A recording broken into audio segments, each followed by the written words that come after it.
10 separate ceremonies. And those are some of the headlines. This is Democracy Now!, democracynow.org, The War and Peace Report. I'm Amy Goodman. Tens of thousands of people are gathering today in Johannesburg as this broadcast is on for a memorial to honor Nelson Mandela, who died last week at the age of 95. Nearly 100 heads of state traveled to South Africa for the memorial, including President Obama and Cuban President Raul Castro. After today's memorial, Mandela's remains will lie in state for 3 days at the Union Buildings in Pretoria, where he was sworn in as president in 1994. He will be buried on Sunday in Kunu, his ancestral home.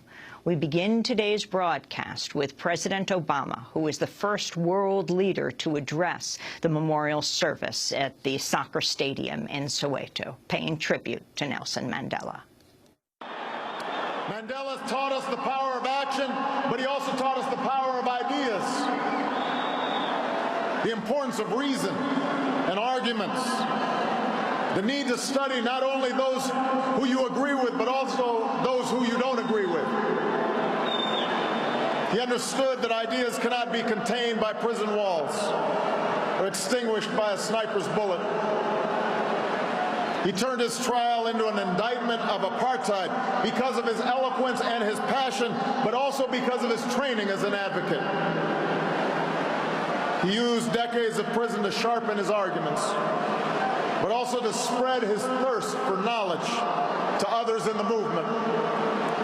And he learned the language and the customs of his oppressors so that one day he might better convey to them how their own freedom depend upon his.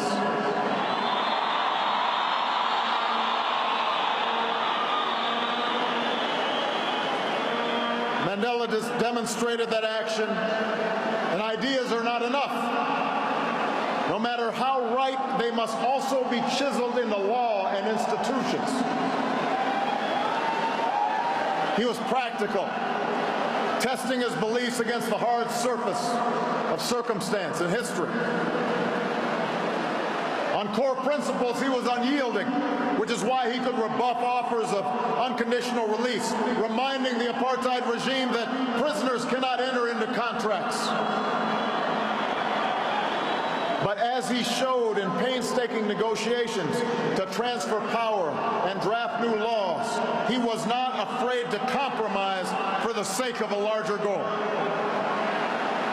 And because he was not only a leader of a movement, but a skillful politician, the Constitution that emerged was worthy of this multiracial democracy, true to his vision of laws that protect minority as well as majority rights and the precious freedoms of every South African. And finally, Mandela understood the ties that bind the human spirit. There's a word in South Africa, Ubuntu.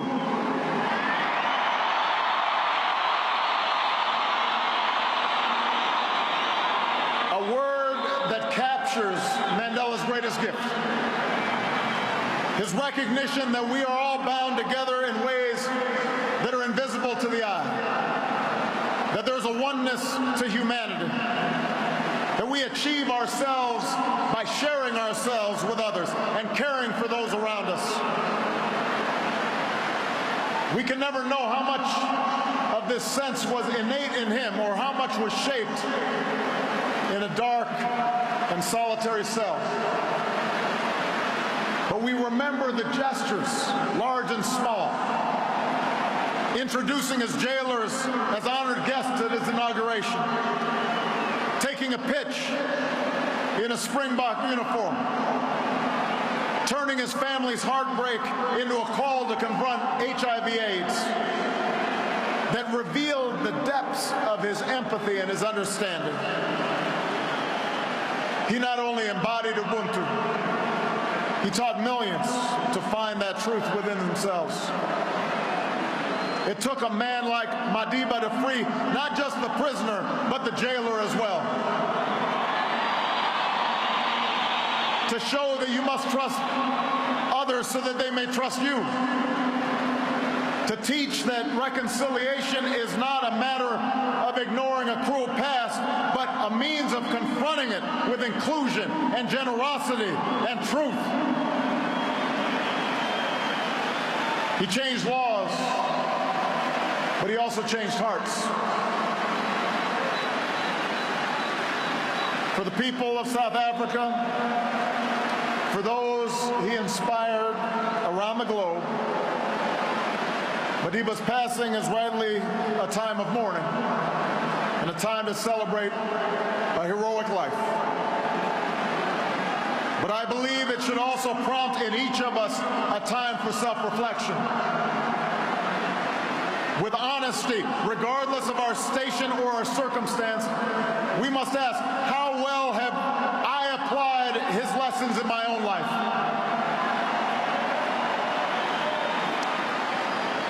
It's a question I ask myself as a man and as a president.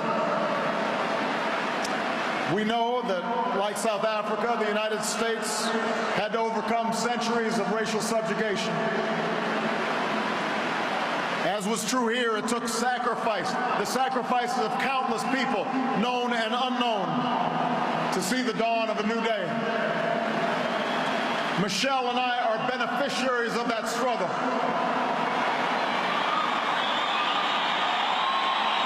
But in America and in South Africa and in countries all around the globe, we cannot allow our progress to cloud the fact that our work is not yet done. The struggles that follow the victory of formal equality or universal franchise may not be as filled with drama and moral clarity as those that came before, but they are no less important. For around the world today, we still see children suffering from hunger and disease. We still see rundown schools. We still see young people without prospects for the future. Around the world today, men and women are still imprisoned for their political beliefs and are still persecuted for what they look like and how they worship and who they love. That is happening today.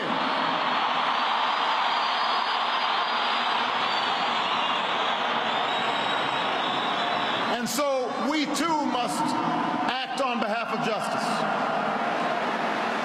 We too must act on behalf of peace. There are too many people who happily embrace Madiba's legacy of racial reconciliation, but passionately resist even modest reforms that would challenge chronic poverty and growing inequality.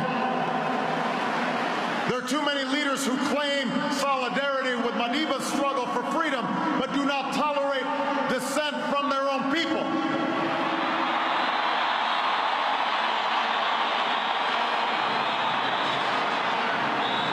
And there are too many of us on the sidelines, comfortable in complacency or cynicism, when our voices must be heard. The questions we face today, how to promote equality and justice, how to uphold freedom and human rights, how to end conflict and sectarian war, these things do not have easy answers. But there were no easy answers in front of that child born in World War I. Nelson Mandela reminds us that it always seems impossible until it is done. South Africa shows that is true. South Africa shows we can change, that we can choose a world defined not by our differences, but by our common hopes. We can choose a world defined not by conflict, but by peace and justice and opportunity.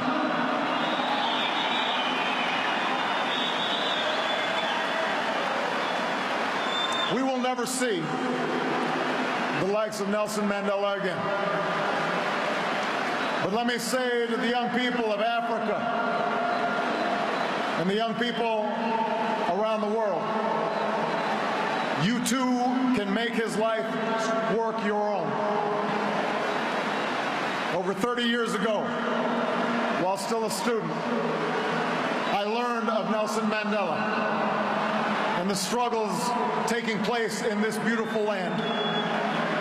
And it stirred something in me. It woke me up to my responsibilities, to others and to myself, and it set me on an improbable journey that finds me here today. And while I will always fall short of Madiba's example, he makes me want to be a better man.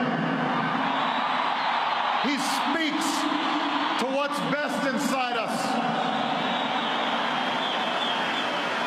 After this great liberator is laid to rest, and when we've returned to our cities and villages and rejoined our daily routines, let us search for his strength.